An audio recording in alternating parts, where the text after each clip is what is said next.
আমার প্রিয় ছাত্রছাত্রীবৃন্দ এবং বন্ধুবান্ধবরা, আমি চলে এসেছি আমার ইংলিশ ক্লাসরুমে। তোমরা খুব মন দিয়ে ইংলিশ ক্লাসরুম এর সমস্ত ক্লাস শুনবে। আমার ছাত্রছাত্রীদেরকে বলছি, আর বন্ধুবান্ধবরাও যদি শোনেন তা আমি বিশেষভাবে একটা বাড়তি অতিরিক্ত উপকৃত হব। আপনারা আমাকে অবশ্যই লাইক দেবেন, কমেন্ট করবেন, যুক্তিসম্মত শেয়ার করবেন এবং সাবস্ক্রাইব করবেন। আমার এই ছোট্ট ইউটিউব চ্যানেলটি এতদূর পর্যন্ত এসেছে তোমাদের সহায়তায়, তোমাদের করুণ হস্তের সহায়তায়। তাই তোমরা অবশ্যই আমাকে লাইক, কমেন্ট, শেয়ার করবে এবং সাবস্ক্রাইব করবে। এখন আমি ক্লাস 7-এর উই আর 7 বলে একটা কবিতা পড়াবো। Lesson number 3, we are 7, very important poem, William ওয়ার্ডসওয়ার্থের লেখা। এই কবিতাটা বাচ্চাদের জন্য, খুব সুন্দর একটা বাচ্চাদের জন্য। ক্লাস 7 এর সিলেবাসে রাখা হয়েছে, কিন্তু তার থেকে কিছু ছোট কিছু বড় ছেলেমেয়েরাও এই কবিতাটা শুনে উপকৃত হবে মানবিকতার ক্ষেত্রে। যারা সেই ক্লাসে পড়ছে তাদের তো পরীক্ষায় পাসের জন্য অবশ্যই দরকার, আর যারা অন্য ক্লাসে পড়ছে, উঁচু হতে পারে, নিচু হতে পারে, অথবা আমার বান্ধবীরা শুনতে পারেন, আপনারা যথেষ্ট উপকৃত হবেন। ইংরেজি ভাষাটা একটু কালচার হয়ে যাবে। এবং কবিতাটার বিষয়বস্তু, উইলিয়াম ওয়ার্ডসওয়ার্থ কেমন কবি ছিলেন। উইলিয়াম ওয়ার্ডসওয়ার্থ মূলত নেচার পয়েট, অর্থাৎ প্রকৃতির কবি হিসাবে তিনি বিখ্যাত। এখানেও প্রকৃতির ব্যাপার আছে, তার সাথে আছে একটা বাচ্চার কথা, একটা বালিকার কথা, যার বয়স 8 বছর, যে মৃত্যু সম্পর্কে যার কোনো এখন ধারণা নাই। তাই সে কেমন বাচ্চাদেরকে কীরকম ভুল দেখুন। এই ভুল আমাদেরকে আমাদেরকে আমাদেরকে বাচ্চাদের সম্পর্কে নতুন করে ভাবতে শুরু করায়। তাদের সাইকোলজিক্যাল কন্ডিশন আমাদেরকে নতুন করে জানতে জানা দরকার বলে আমরা মনে করি।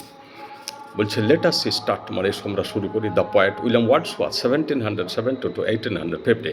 ওনার জন্ম হয়েছিল 1770, মৃত্যু হয়েছিল 1850। Was one of the greatest poets of nature. তিনি প্রকৃতির অন্যতম কবি, অন্যতম শ্রেষ্ঠ কবি। He was a major poet of the romantic period. Romantic period বলে ইংরেজি সাহিত্যে একটা যুগ আছে, সেই পিরিয়ডে, সেই সময়টাতে তিনি একজন বিখ্যাত কবিতা। মেজর পয়েট মানে বড় কবি। His greatest poems are the Prelude, the Daffodils. তার সবচেয়ে উল্লেখযোগ্য কবিতাগুলো হচ্ছে, কবিতা সংকলন বটে, কবিতার বই। দ্য প্রেলিউড, প্রেলিউড কথার ভূমিকা। দ্য ড্যাফোডিলস এক ধরনের ফুল।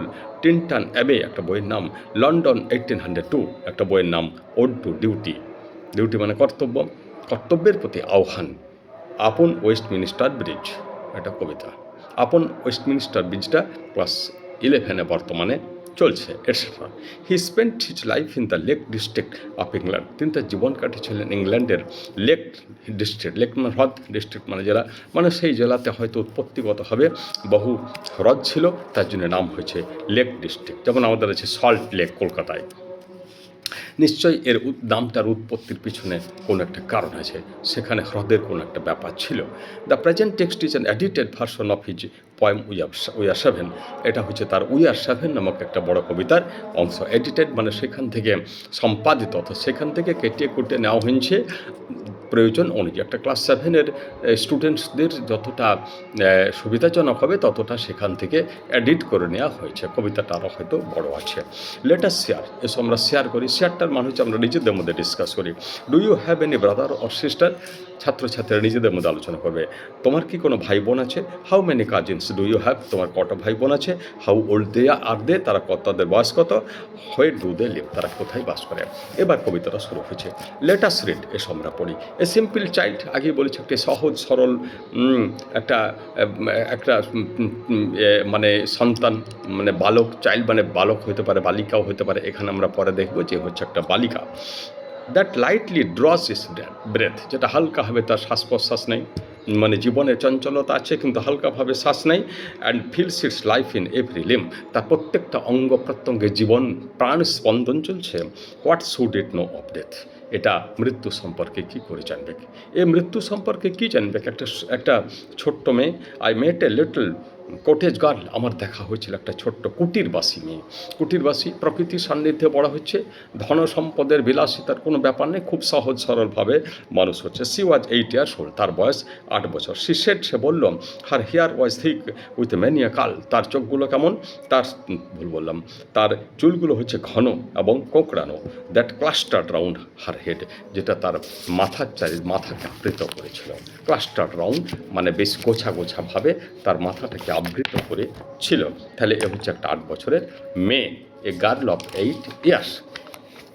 C had rustic woodland air, তার রাস্টিক মানে গ্রাম্য, উডল্যান্ড মানে বনভূমির বাতাস খেয়ে সে বড় হচ্ছে। And C was wildly clad মানে পোশাক পরিহিত, ক্ল্যাড মানে পোশাক পরিহিত, ক্ল্যাড।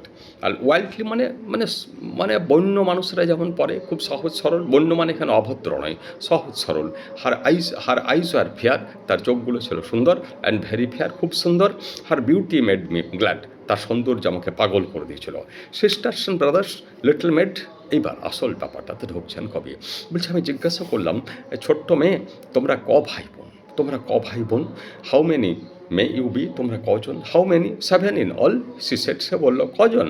আমরা 7 জন।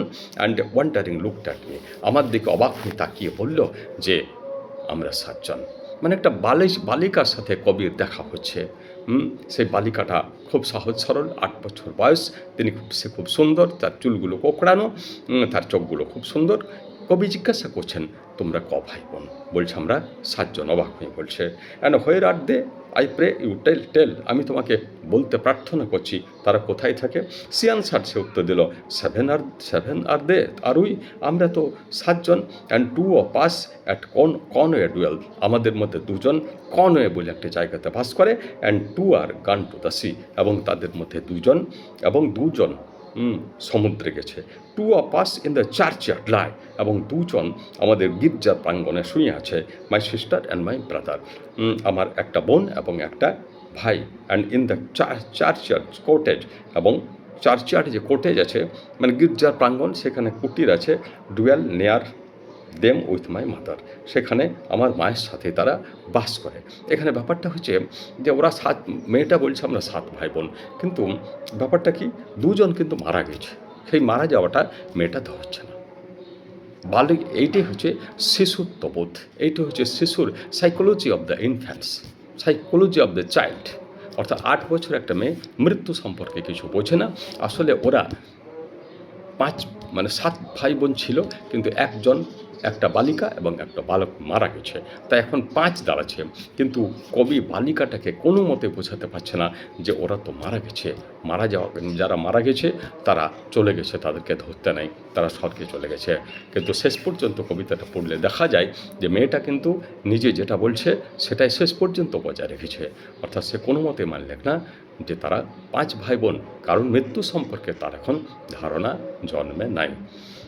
পরের দিন বাকিটা পড়াবো, তোমরা অবশ্যই প্রেজেন্ট থাকবে। কবিতাটা খুব ইন্টারেস্টিং, কবিতাটা খুব সহজ সরল। এই কবি প্রচণ্ড সহজ সরল। উইলিয়াম ওয়ার্ডসওয়ার্থ প্রকৃতির কবি এবং সহজ সরল কবি, সহজ সরল মানুষের কবি, সহজ সরল পরিবেশের কবি। আরেকবার বলছি, আমাকে অবশ্যই লাইক, কমেন্ট, শেয়ার এবং সাবস্ক্রাইব করবে। তোমরা ভালো থাকবে।